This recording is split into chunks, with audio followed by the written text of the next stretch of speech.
You do not need more motivation. You do not need another plan. You do not need better timing. What you need is removal.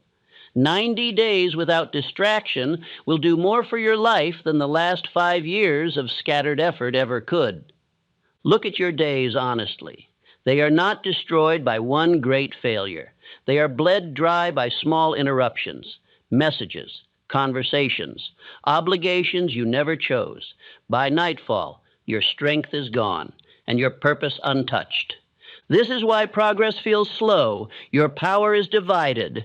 For the next 90 days, that division must end, not gradually, not politely, completely. This protocol is not about escape. It is about concentration. It is not about hiding from the world. It is about preparing to re-enter it with authority. Great results do not come from doing more things. They come from doing fewer things with absolute discipline. Most men never experience what happens when attention is locked onto a single aim. They flirt with focus. They visit discipline. They try consistency. And then they wonder why nothing breaks through. 90 days of disappearance changes the equation. During this period, there will be rules, simple, direct, non-negotiable, rules that protect your mornings, rules that govern your speech, rules that decide where your energy is allowed to go. No debate, no exceptions, no excuses dressed as responsibilities. You will not wait to feel ready. Readiness is produced by action, not before it. You will remove noise before it removes you. You will reduce contact that weakens you. You will stop explaining yourself. You will stop attending things that steal momentum. You will stop feeding habits that produce nothing. Every day will have one central demand: obedience to purpose. This is not about intensity for a week. It is about rhythm for 90 days. Small actions, repeated without negotiation, reshape identity faster than dramatic effort ever will. By the end of this period, something irreversible happens. Your mind stops wandering. Your standards rise. Your tolerance for nonsense collapses. You begin to move with quiet certainty instead of anxious effort. People will say, "You changed." They will be right. You do not disappear to impress anyone. You disappear to rebuild order. And when you return, you do not announce yourself. Your results do it for you. This protocol is simple. That is why it works. Complexity is the refuge of the undisciplined. For the next 90 days, there is one question that decides every action. Does this serve my definite aim, or does it dilute it? Answer that question correctly each day, and the world you return to will not be the same. There are seasons in life when progress demands absence. The man who would rise must first vanish, not from duty, not from courage, but from distraction. The world praises movement, yet movement without direction is the treadmill of mediocrity. True advancement begins not in motion, but in withdrawal. Only through deliberate separation can the mind regain command over itself. Every great achievement begins with a retreat into silence. The warrior studies alone before battle. The inventor closes his door before the discovery. The statesman thinks in solitude before speaking in public. They withdraw not because they fear the world, but because they must first conquer the noise within. You cannot command your environment until you have learned to command your attention. Infinite intelligence does not speak through commotion. Its voice is steady, exact, and quiet. The undisciplined mind, filled with interruptions, cannot hear it. The first rule of transformation, therefore, is removal. Withdraw from the unnecessary until only the essential remains. In that narrowing lies expansion. When your mind attends to one thing with intensity, it multiplies that thing beyond reason. For 90 days, this must be your law. Withdraw from every influence that divides you. Withdraw from aimless conversation, from idle opinions, from the false urgency of constant noise. These are the thieves of destiny. You are not abandoning the world. You are fortifying yourself against its distraction. When you return, you will move with purpose so strong that the world will reorganize itself around you.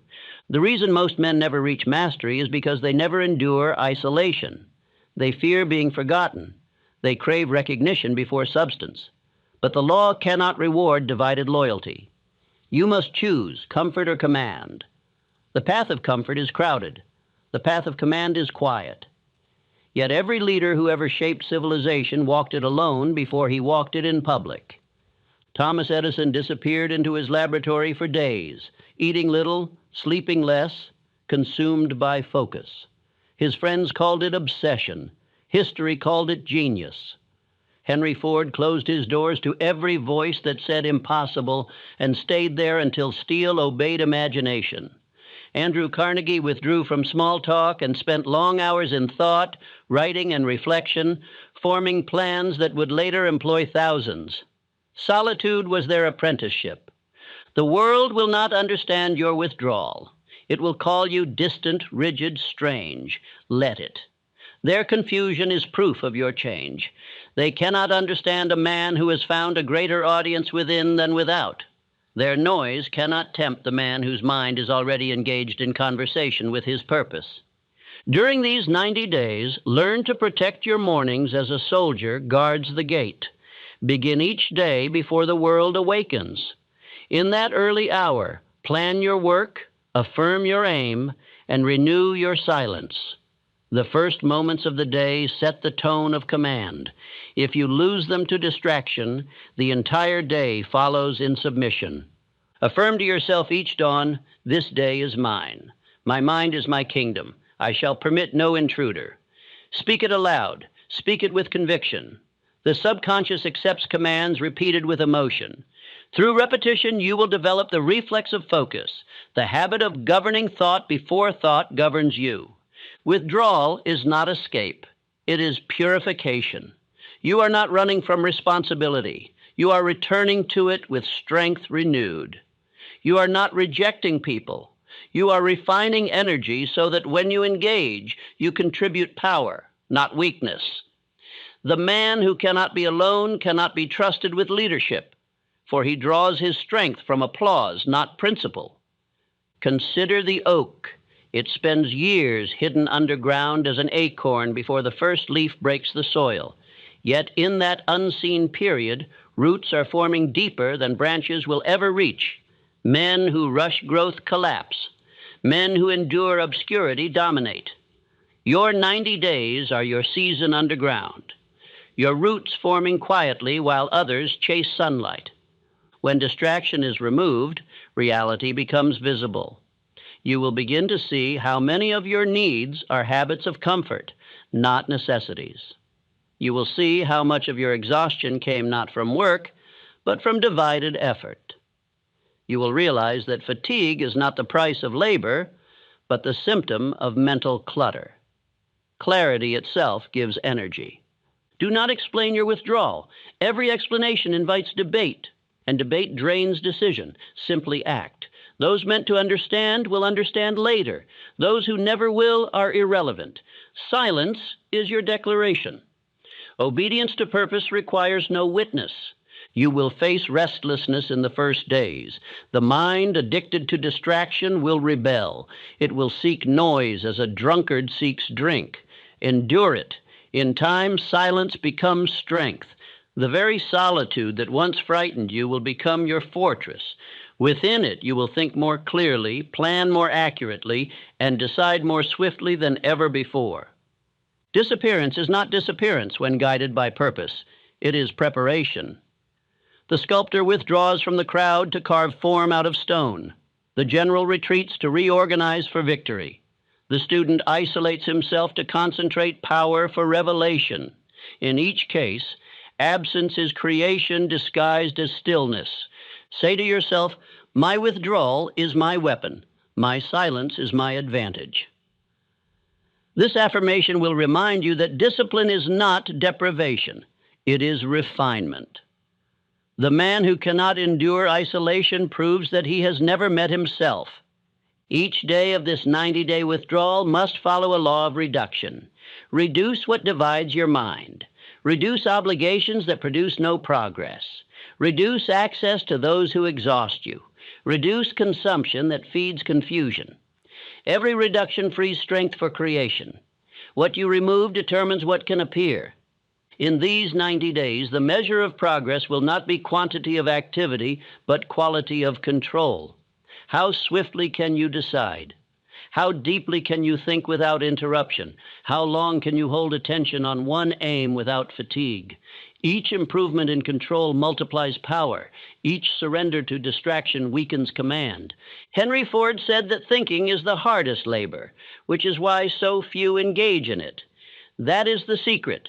To think with intensity requires energy, and energy requires silence. Every interruption restarts the mind, scattering force. 90 days of continuous thinking around one purpose will condense more wealth of idea than years of scattered ambition. Withdraw also from the noise of complaint and gossip. These are the currencies of small minds. Replace them with reflection, study, and record of ideas. Keep a journal during this period, not of emotion, but of strategy. Write your aim daily until it burns into memory. Write your plan until your mind can see it as reality. Through this repetition, belief becomes automatic. Do not confuse discipline with denial. You are not denying life, you are directing it. Pleasure is not forbidden, it is scheduled. Rest is not weakness, it is reinforcement. The key is ownership. What you control strengthens you. What controls you enslaves you. During this withdrawal, every act must express mastery. You will begin to notice changes that others cannot explain. Your voice will grow calmer, your eyes steadier, your speech more deliberate, your energy more concentrated. Those who once overlooked you will begin to sense weight in your presence. That weight is self-possession. It is the quiet authority of a man who has ceased scattering his power. Abraham Lincoln practiced this law unknowingly. In the years before the presidency, he withdrew from social circles, reading, studying, reflecting. His peers thought him melancholy. He was not melancholy. He was forming depth.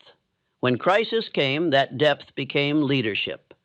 The years of solitude were his furnace of preparation. Your 90 days are your furnace. You will burn indecision into decision, restlessness into rhythm, distraction into precision. Each day is a test of obedience to purpose. Each evening, ask yourself, was I governed by direction or by reaction? If by reaction, correct it. If by direction, multiply it. As your discipline deepens, you will experience a new kind of peace, the peace of definiteness. The man who knows his aim does not wrestle with temptation, for he measures all things by one question. Does this serve or does this distract? 90 days of asking that question sincerely will reorder your entire existence. You will find that the need for approval fades. The opinions of others lose meaning because they no longer fund your confidence. You begin to operate from internal law rather than external reaction. This is the threshold of mastery. Most men never reach it because they never endure isolation long enough to detach from noise. Infinite intelligence rewards stillness with instruction. When your mind is silent, intuition becomes audible. Ideas arrive whole, not forced. Decisions come with calm certainty. The noise of doubt is replaced by rhythm of assurance. You become executive of your own spirit. From that inner government, every external victory proceeds. The businessman makes decisions that others fear. The creator produces work that astonishes. The leader speaks with conviction that silences opposition. They are not special. They are trained. Their focus is not gift. It is result of disciplined withdrawal. By the 60th day, your perception will sharpen. By the 90th, your identity will have changed. You will have crossed from reaction to creation, from dependence to direction.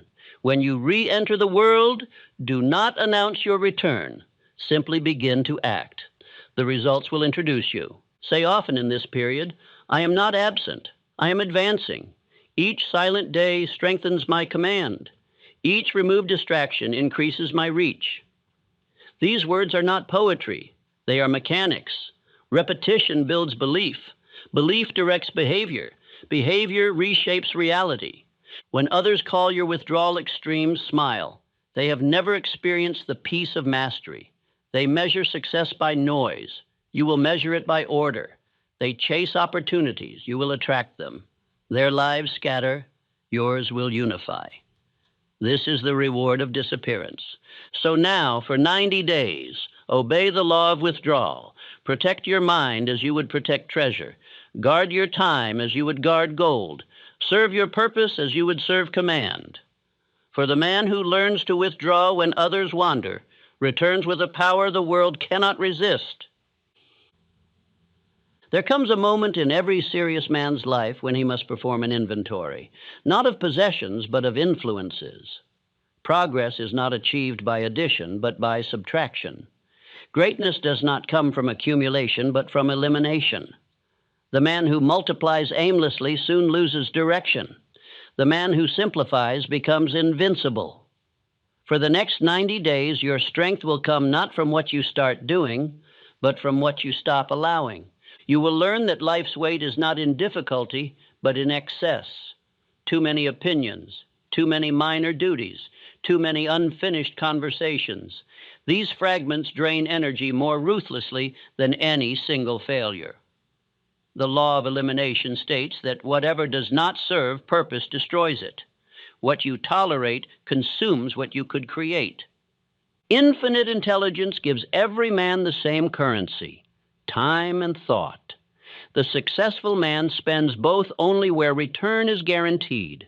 The drifter spends them everywhere and wonders why he remains poor. Every wasted hour weakens the habit of mastery. Every unnecessary association divides faith. The undisciplined man becomes servant to interruption. The disciplined man rules it.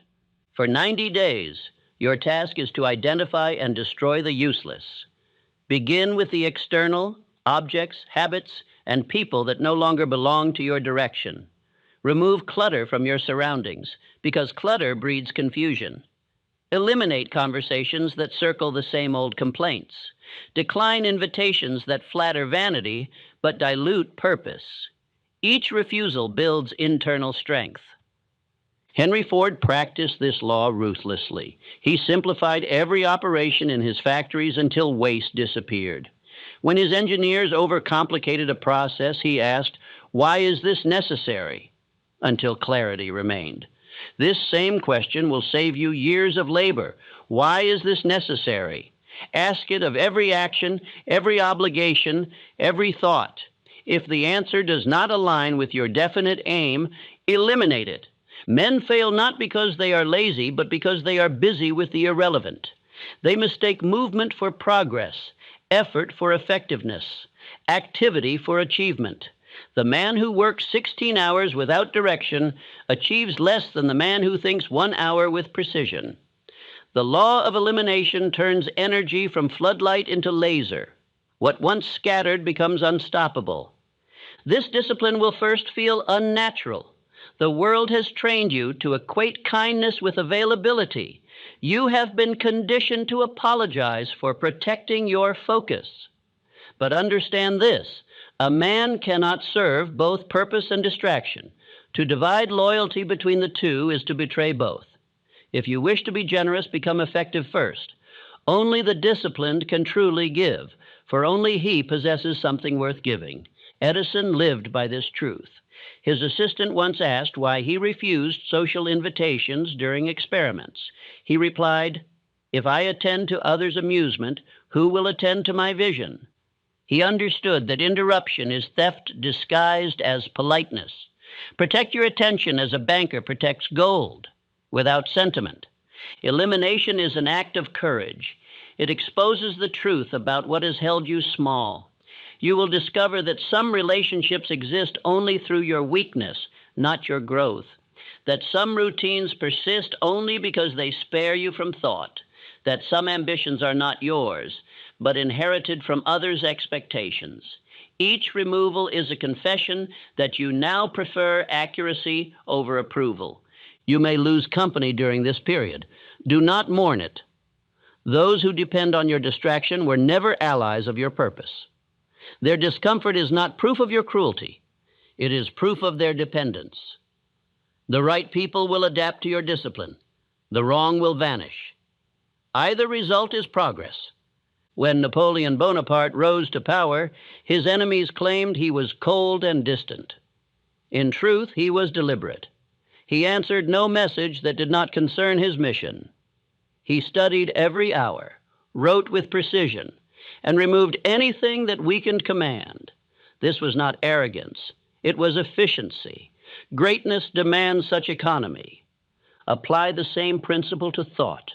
For 90 days, refuse entry to every idea that contradicts your purpose. Fear, doubt, envy. These are parasites of the mind. They live only where they are fed. Starve them through indifference. Replace them with thoughts of mastery, victory, and faith. Through repetition, new mental habits will form and old weakness will die. Affirm each morning, "Today I eliminate what weakens. I attend only to what strengthens." Speak it before you act, for the subconscious accepts command through emotion and consistency. Each time you say it, you reinforce the new identity of decisiveness. Elimination will bring discomfort. The human mind, accustomed to excess, panics when order begins. It whispers, "You are missing out." That whisper is the last cry of slavery. Endure it. In a few weeks, peace will replace it. You will wonder how you ever tolerated confusion. The law of elimination is moral as well as practical. It teaches honesty. You cannot claim to desire success while entertaining habits of defeat. You cannot praise purpose while keeping company with procrastination. Each contradiction weakens integrity. Elimination aligns word and deed until hypocrisy dies. Andrew Carnegie once said that the rarest skill is the ability to say no. He was right. Most men drown in obligations they were too timid to refuse. They seek acceptance instead of advancement. But the man who cannot say no is a slave to the expectations of others. Every decisive no frees time for a greater yes. Observe your environment closely. How much of your fatigue comes from things you permitted out of guilt? How much of your delay is due to tasks you never wanted but never declined? You are not overworked. You are overextended. Begin reducing. Cancel, delegate, or abandon what does not serve your chief aim. Each act of reduction increases strength. The great architect eliminates material before shaping form. He cuts away the unnecessary so that beauty may appear. The sculptor removes stone until truth emerges. So must you. Greatness is subtraction until essence remains. Every yes must earn its place by serving destiny. In these 90 days, do not attempt to please everyone. Please the law of success. Please the standard of discipline. Please the demands of purpose. These are the only audiences that matter. Every other approval is temporary. The applause of men is nothing compared to the approval of your own conscience. You will begin to see miracles of efficiency. What once took hours will take minutes. Decisions that confused you will become simple, for you will now measure them by one question. Does this strengthen my aim or weaken it? Complexity fades under that test. Only truth survives it. As you eliminate the useless, you will uncover energy you did not know existed. Fatigue will vanish because it was never exhaustion of body, but rebellion of purpose. The mind, freed from trivia, channels force with precision. You will feel as though time itself has expanded, but time has not changed. You have stopped wasting it. The principle of elimination also applies to speech. Speak less with more intention. Words are expenditures of thought. The man who talks carelessly spends his mental capital and wonders why he is bankrupt of clarity. Choose silence when speech adds nothing. When you do speak, let each word carry conviction. Quiet confidence commands more than noise. Rockefeller understood this power. He rarely spoke in meetings, listening while others exhausted themselves. When he finally spoke, his words directed millions. His silence was not emptiness, it was reserve. He had eliminated the need to prove, leaving only the habit to decide. This discipline of cutting away the useless saves decades of wandering. Most men never find their path because they walk 10 at once. They attempt to please every voice, to satisfy every impulse, to chase every opportunity. 90 days of elimination will show you how little is truly required for greatness. Focus is simplicity mastered. Do not fear loss. What you remove was never part of your future. It was ballast for the journey. The lighter your load, the faster your ascent. Each sacrifice becomes sacred when made for a definite aim. Those who cling to everything gain nothing. Those who choose one direction gain all that it contains. Infinite intelligence blesses decisiveness. It moves resources, people, and events toward the man who knows what he will and will not do. Indecision, on the other hand, repels opportunity. The universe respects clarity. Once your elimination is complete, clarity radiates from you as authority. Others will feel it before they understand it. Your transformation will not require announcement. People will sense the change through your composure. You will walk differently, slower, with purpose. You will speak less, but every word will carry weight. You will not hurry, for you will know exactly what deserves attention. That stillness is the signature of mastery. By the end of 90 days, your life will look lighter, cleaner, sharper. The noise that once filled your mind will be replaced by order. The obligations that once drained you will vanish, replaced by deliberate effort. The world will not have changed. You will have changed your arrangement with it. Say aloud, I am no longer a collector of distraction. I am a conductor of purpose. These words define the new identity forged by elimination. You are not merely discarding, you are designing. This law will save you 10, 20, even 30 years of drift.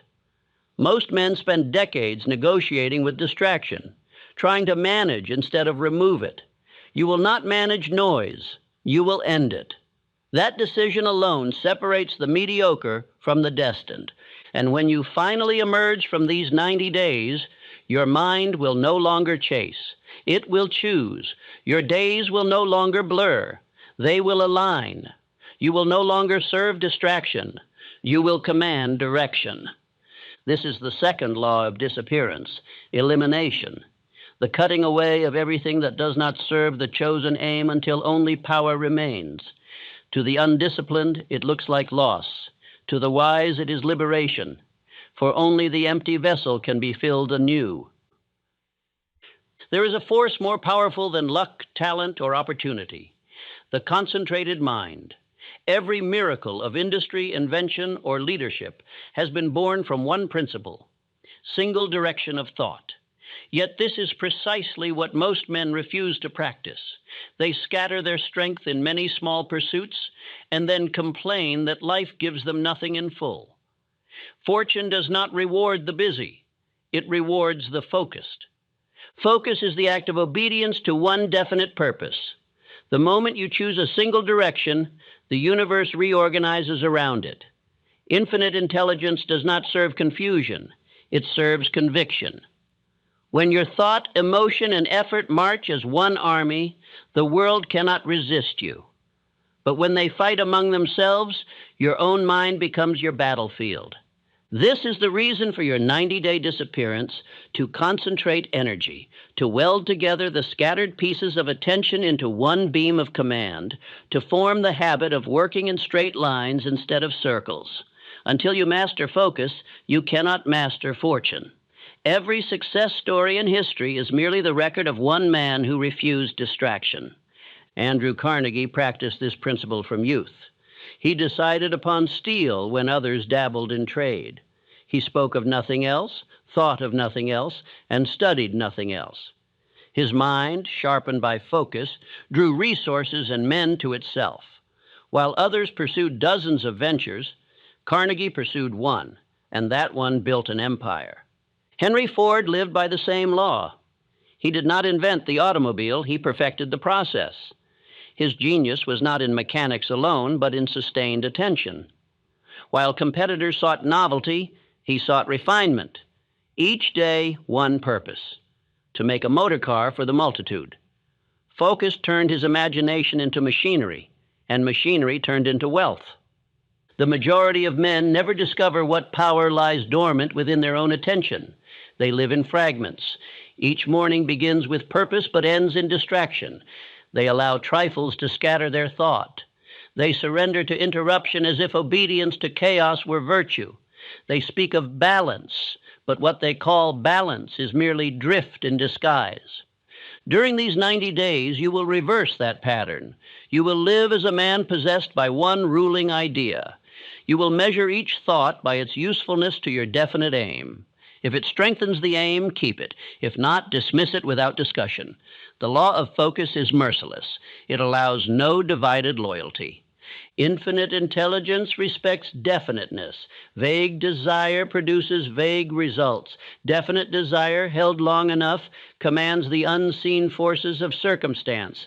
The mind, when fixed, becomes magnetic. People, information, and opportunity are drawn as filings to the lodestone of determination. That is not mysticism, it is law. To cultivate focus, you must create environment that mirrors it. Clear your space of distraction. Keep one notebook for your aim alone. Do not clutter your table with unfinished projects or idle reminders of failure. Surround yourself with symbols of decision, statements, images, tools that reinforce the single direction you have chosen. The subconscious mind responds powerfully to repetition of environment. Say aloud each morning, I think of one thing, I work for one thing, I live for one thing. These words are not limitation, they are liberation. To choose one definite purpose is to release energy once imprisoned by indecision. The unfocused man is like a lantern. His light glows wide but weak. The focused man is like a torch. His light burns narrow but pierces steel. The world belongs to torches. Let me tell you a truth that could save you 30 years of wandering.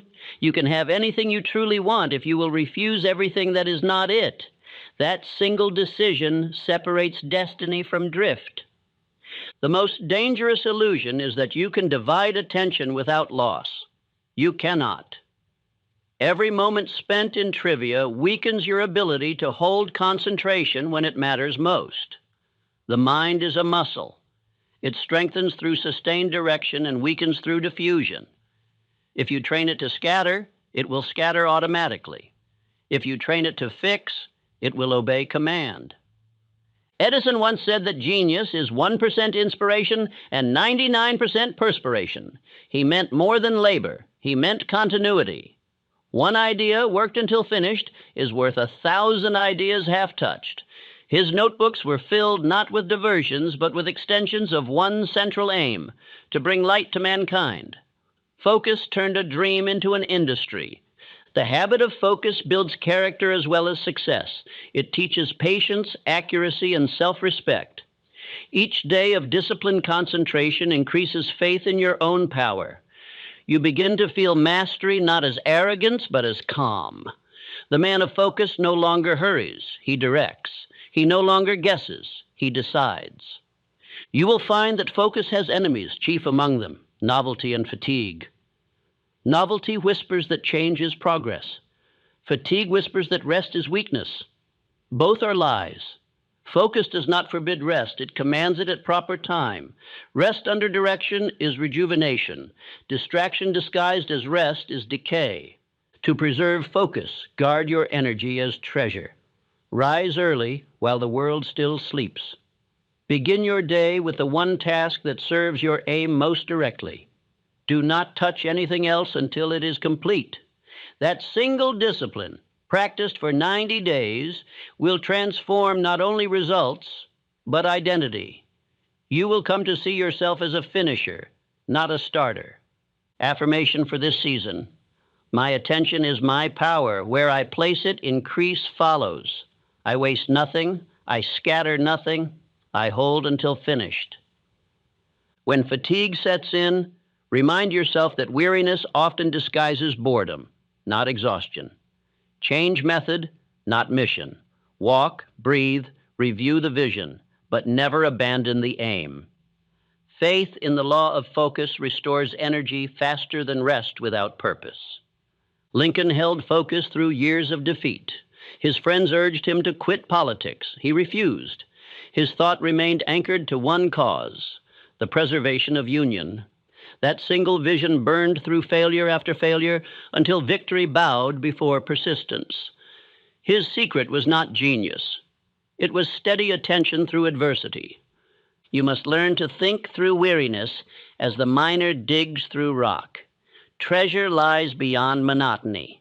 The mind that endures repetition without resentment becomes creative. The one that flees it remains a novice forever. During these 90 days, record each small victory. A page written, a plan executed, a distraction conquered. These records train the subconscious to associate labor with reward. The mind loves continuity. Feed it proof daily that focus yields results. Soon you will discover a rhythm forming. Thought leading to action, action leading to confidence, confidence leading to bolder thought. This is the upward spiral of concentration. When you enter it, life accelerates. Time compresses. Opportunities appear sooner. Obstacles yield faster. It will seem miraculous, yet it is purely mechanical. Most men waste decades searching for external advantage when their only real advantage is internal consistency. Fortune favors not the most intelligent, but the most definite. Infinite intelligence itself seems to kneel before persistence. Do not discuss your aim with the undisciplined. Their doubts are contagion. Keep your plans private until results speak. A seed exposed too soon to air dries before it grows. Silence protects power. You will know focus has matured when noise no longer stirs you. The loud, the urgent, the trivial will pass by without reaction. Your mind will select what matters as naturally as lungs select air. That calm decisiveness will become your signature. Others will notice it and mistake it for confidence. It is not confidence. It is concentration. The law of focus also governs emotion. Passion is energy, but emotion without aim is explosion without direction. Control it. Let it heat, not consume. Channel it into work. The same force that destroys the distracted builds the devoted. By the end of this period, your inner dialogue will change. You will no longer ask, "Can I?" You will ask, "How soon?" Doubt will sound foreign. The mind once scattered will have become servant of command. Say nightly before rest, "I am the master of one great aim. My thought obeys me, my body follows me, my destiny awaits me." This is not wish, it is instruction. Each repetition deepens identity until belief becomes nature. Do not fear monotony. It is the anvil upon which mastery is forged. The musician practices the same scales daily. The athlete repeats the same drills. The philosopher rewrites the same truth until it lives in him. Monotony under purpose produces excellence. Variety without purpose produces noise. Focus simplifies decision. When your direction is clear, every choice is already made. You will feel lighter because you no longer weigh contradictions. The energy once wasted on options now fuels execution. Simplicity is the crown of focus. Let others chase many things. You will chase one until it is yours. Then, and only then, you may choose another. The disciplined mind builds pyramids one stone at a time. The restless mind builds none. The power of focus lies in compounding. Every day of attention adds invisible layers of momentum. The first weeks feel slow, but law is working. By the 60th day, results multiply geometrically. The same action that once yielded one result now yields 10. Power grows silently, like fire beneath stone. When you emerge after 90 days, your presence will command respect without speech. People will notice the stillness in your movement, the precision in your tone, the quiet certainty in your eyes. They will say, "He has changed." Indeed, you will have changed from wanderer to commander. Focus is not a trick. It is the highest expression of faith. To choose one aim and obey it completely is to declare trust in the law of cause and effect. You no longer hope, you know. That knowing is wealth beyond measure. From this point, understand, every distraction you conquer adds a year to your progress. Every day of focus saves months of drift. 90 days of disciplined concentration will accomplish what 5 years of scattered effort could not. You will not return from this disappearance as the same man. You will return as an instrument of purpose, silent, sharp, and sure. Your thoughts will no longer wander. They will work. Your days will no longer blur. They will build. This is the law of focus, the furnace of creation, the axis upon which all mastery turns. He who obeys it becomes inevitable. He who neglects it remains ordinary. The greatest force in human character is not inspiration, it is rhythm. Inspiration begins, rhythm sustains. Many men have touched greatness for a moment through excitement, but only those who built routine remained there. The law of routine governs mastery. It turns decisions into habits, habits into strength, and strength into identity. Without rhythm, purpose decays into impulse. During these 90 days, routine is your anchor. It protects you from mood, weather, and circumstance. It is the bridge between vision and proof. A single action, repeated daily with faith, becomes stronger than passion that burns and fades. Passion excites the hour, routine secures the year. The one who masters repetition holds dominion over time itself. Infinite intelligence rewards order because order mirrors its nature. The sun rises and sets in rhythm. The seasons move in appointed sequence. The heartbeat itself is a routine. Law governs all power. To align with that rhythm is to cooperate with creation. To rebel against it is to live in chaos. The man of routine becomes predictable to himself, and that predictability breeds peace. Most men fail, not because they lack ability, but because they lack rhythm. They work only when enthusiasm is high. They depend on emotion instead of principle. They waste days waiting to feel ready, unaware that readiness is born of repetition. Emotion is servant, not master. The disciplined man acts whether he feels like it or not, and his consistency gives him command over feeling.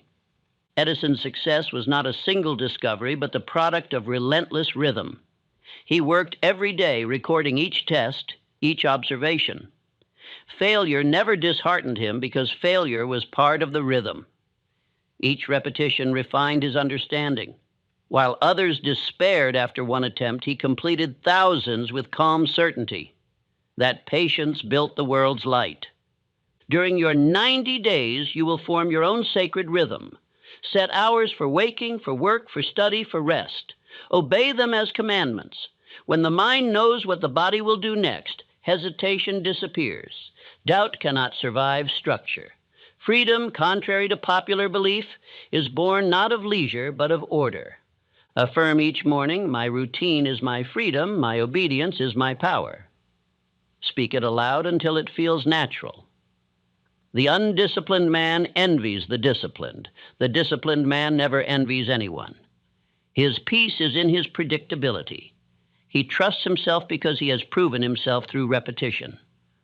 Routine transforms ordinary acts into sacred rituals. The same action performed daily with purpose acquires spiritual weight.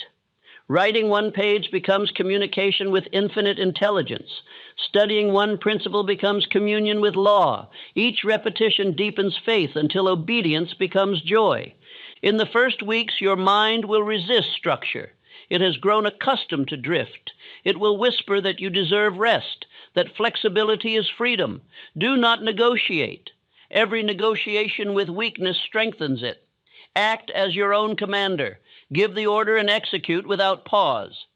Decision followed instantly by action builds power faster than any stimulant. Consider Henry Ford again. He was not merely organized in business. His personal habits were precise. He ate simply, rose early, read daily, and observed the same working rhythm for decades. His success was not speed, but steadiness. While competitors rushed with bursts of excitement, he advanced inch by inch, day by day, until fortune bowed to persistence. The man of routine never needs to announce his discipline. His presence speaks it. Others see it in the way he walks, the way he listens, the way he keeps his word. Punctuality is not politeness. It is proof of inner order. Reliability is not charm. It is authority. A reputation for consistency is more valuable than eloquence. You will notice that when your days become structured, your mind becomes calm. Anxiety thrives in unpredictability. Routine eliminates the unknown. The moment you decide what must be done, worry vanishes, for worry exists only in hesitation. The schedule becomes a shield against confusion. Do not aim for perfection. Aim for constancy. One day of failure does not break rhythm if followed by correction. The true test of mastery is recovery. The average man quits after error. The disciplined man continues as though nothing happened. His power lies in return. Andrew Carnegie taught his apprentices to plan the day in advance and execute without deviation. He said, "A day well arranged saves a year of confusion." That statement contains the secret of acceleration. 90 days of arranged living will compress decades of drifting. Routine turns the wheel of time faster. Make the morning your citadel. Rise before interruption. Begin with silence, reflection, and the writing of your definite aim. Speak it aloud until the subconscious accepts it as law. Then work at once on the task of highest consequence. The morning conquered secures the day. The day conquered secures the future. In the evening, review without emotion.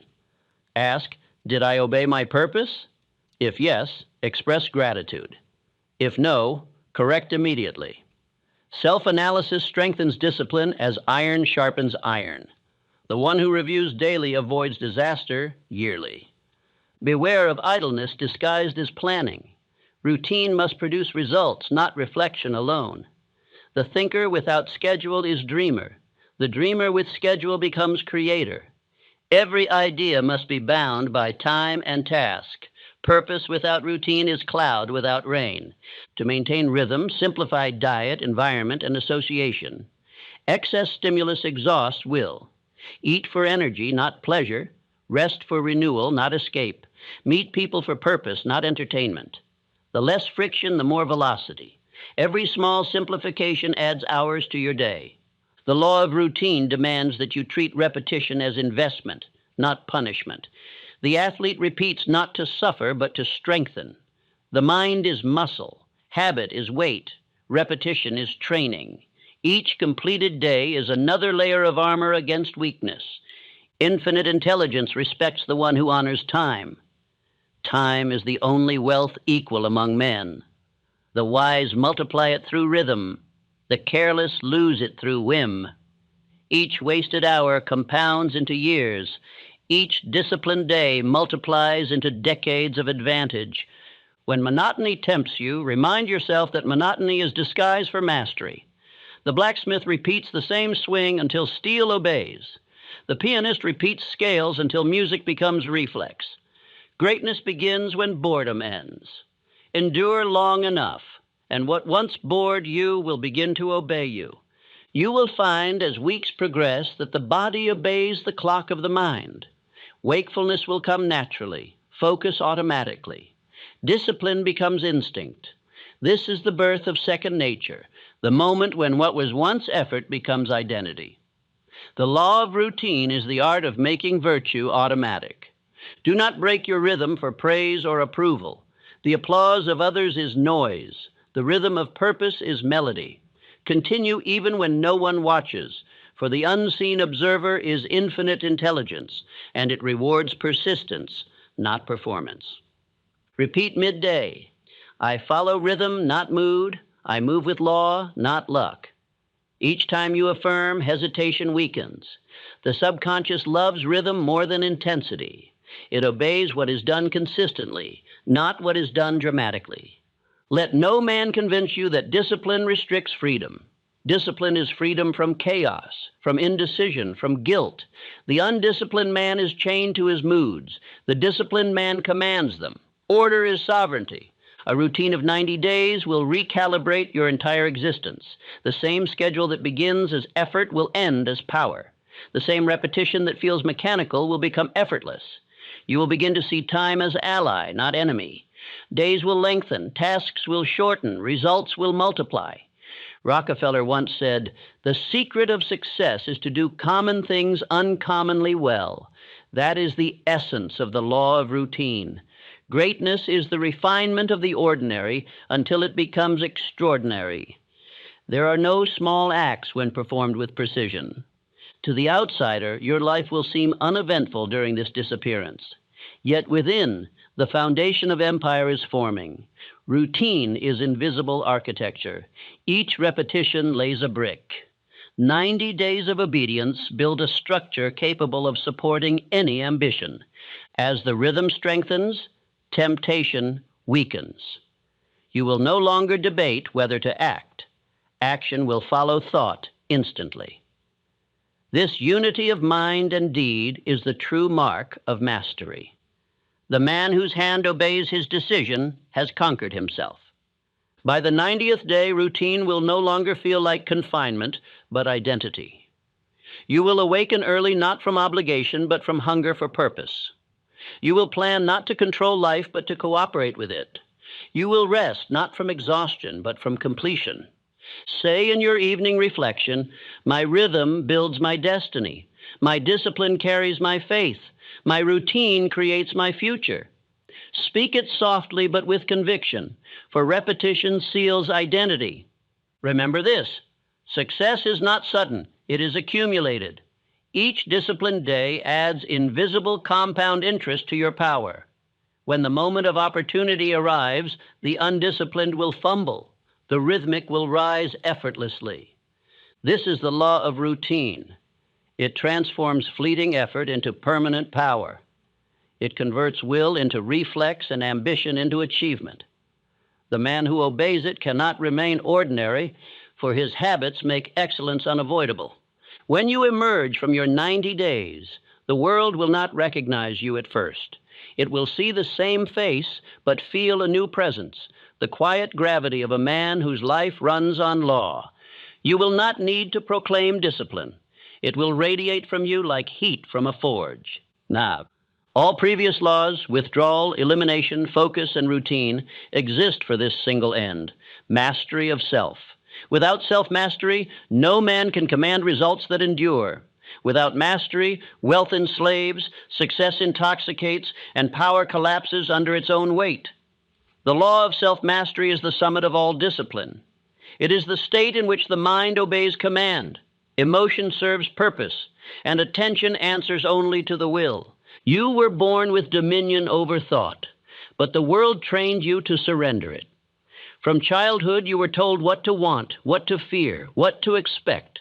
90 days of disappearance is the process of reclaiming that dominion. Each act of withdrawal weakened the hold of external influence. Each day of focus strengthened inner government. Now you will forge those habits into identity until distraction itself becomes powerless before you. The man who masters self is the rarest of all. He does not need constant encouragement, for his motivation flows from command. He does not depend on praise, for his approval comes from performance. He does not require comfort, for his peace comes from control. His emotions serve him as loyal soldiers, not as rebellious masters. He feels anger but directs it. He feels fear but conquers it. He feels fatigue but decides beyond it. Infinite intelligence designed no man to be slave to mood. Emotion was meant as servant, not sovereign. The one who learns to observe his emotions without obeying them becomes unshakable. To feel without surrender, that is strength. During these final weeks, you will study your own reactions as a general studies his troops. Which thoughts advance your aim? Which retreat at the first sign of difficulty? Replace weakness with order until mind itself becomes instrument of precision. Lincoln once said that the best way to predict the future is to create it. He spoke from mastery. Through years of humiliation, failure, and misunderstanding, he trained his mind to respond with reason instead of reaction. He was not born calm. He forged calm through endurance. His mastery of self made him the moral giant who carried a nation through division. Such mastery is not mystery. It is method. Begin by mastering your inner conversation. Each day, thousands of thoughts attempt to claim authority over your attention. Most are fragments, fears, memories, assumptions borrowed from others. Stop treating every thought as guest of honor. Let only those that serve your definite chief aim remain. When a thought of weakness enters, meet it with discipline. You have no business here. This mental firmness builds invisible armor against distraction. Repeat constantly, I think only what strengthens. I feel only what serves. I act only what advances. Through such repetition, the subconscious learns your new hierarchy. Soon it will filter out nonsense automatically. The undisciplined must fight distraction consciously. The master is protected by habit. Understand this. Mastery is not suppression, it is redirection. You cannot destroy energy, you must guide it. The same emotion that feeds anger can feed persistence.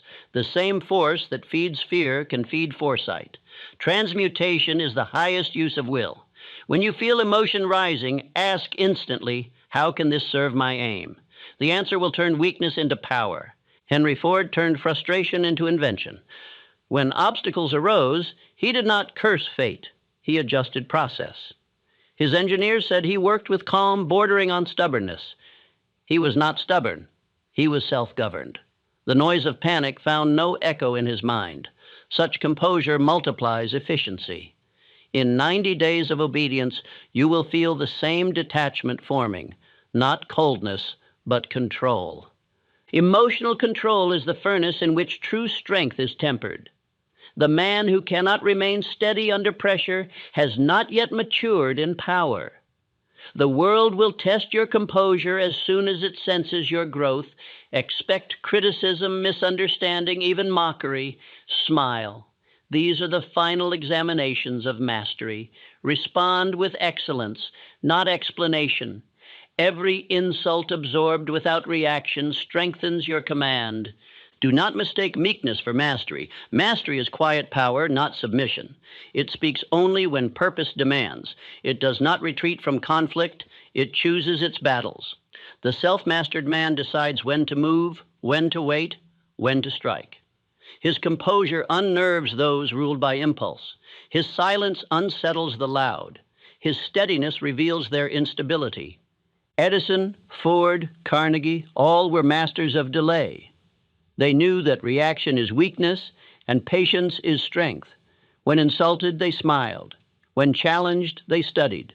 When praised, they nodded and returned to work. They did not depend on circumstance for identity. They carried order within, and order made them magnetic. Self-mastery saves decades of wasted emotion.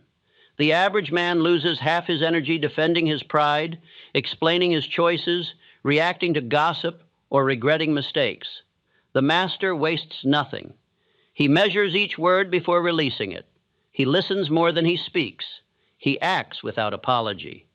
This economy of energy multiplies progress tenfold.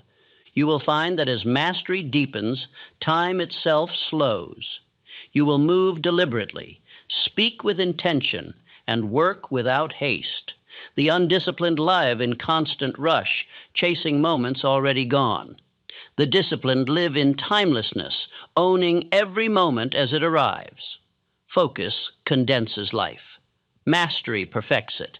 Affirm daily, I am unmoved by noise, untouched by panic, undisturbed by doubt. My faith is law. This statement will become reality through repetition. Words spoken in conviction instruct the subconscious. The mind trained to obey command becomes ally instead of adversary. Discipline of thought produces command of circumstance. You will notice that events once labeled luck begin to occur more often. Doors open, people cooperate, timing improves. This is not chance. It is order reflected outward. The world mirrors inner mastery. There will be moments of solitude when temptation to revert arises. You will crave noise, company, distraction. Recognize these as tests of endurance. To remain centered while alone is the final proof of mastery. You are learning to be content in your own authority. The man who depends on others for validation has not yet graduated from dependence. Andrew Carnegie once withdrew for months to plan expansion of his empire. His associates worried that he was idle. In truth, he was mastering stillness. When he returned, his plans revolutionized an industry. Power accumulates in silence. Those who cannot endure it remain forever apprentices. Your emotional control will begin to affect others. They will adjust to your tempo. Their anxiety will soften in your presence.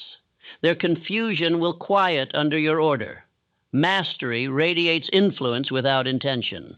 The disciplined man changes environment simply by existing within it. That is true leadership, not authority through position, but through poise. Do not become proud of mastery. Pride is subtle sabotage. The moment you boast of control, you lose it. Mastery demands humility. It knows that order is borrowed from higher law, not created by self. Infinite intelligence works through you only while you remain obedient to it.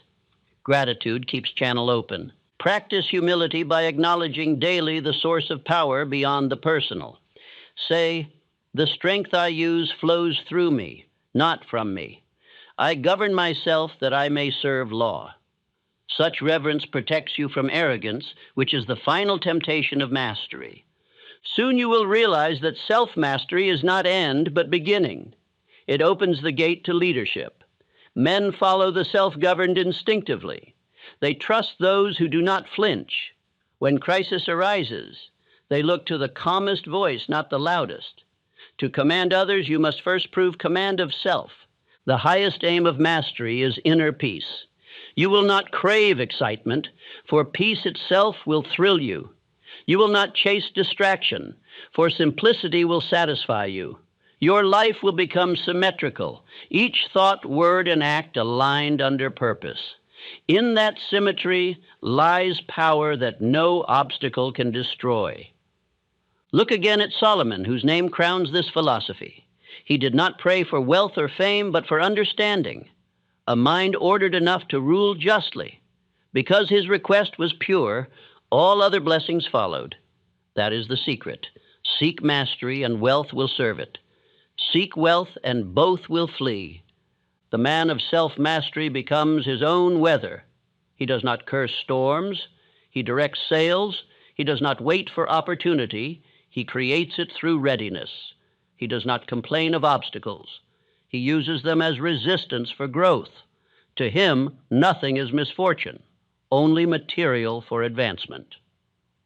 After 90 days of obedience, you will no longer recognize the man you were. The restless talker will have become the quiet worker. The doubtful planner will have become the decisive doer. The anxious dreamer will have become the calm achiever. Distraction will no longer find home in your mind because you have outgrown its hospitality. Every great transformation in history began with an individual who mastered self before mastering circumstance. You are repeating that same divine sequence. Within these 90 days, you are writing the first chapter of permanence. The world may not see the change immediately, but it will feel it soon. Power needs no announcement. From this point forward, let one affirmation guide every action. I am master of myself, therefore I am servant of purpose. This truth, lived daily, will keep pride in check and strength alive. The man who obeys purpose cannot be moved by temptation, ridicule, or fear. He is rooted in law. By the end of this disappearance, you will carry a stillness that few men ever achieve. The storms that once frightened you will now calm you, for you will see in them your reflection, force under order. Your power will no longer be a reaction. It will be rhythm. You will not chase results. You will attract them. This is self-mastery, the crown of discipline, the fortress of character, the proof of obedience to law. The man who possesses it saves half a lifetime of error, confusion, and regret. He becomes the rarest sight in this age of noise, a man who cannot be distracted, because he has nothing left to prove and nothing left to fear.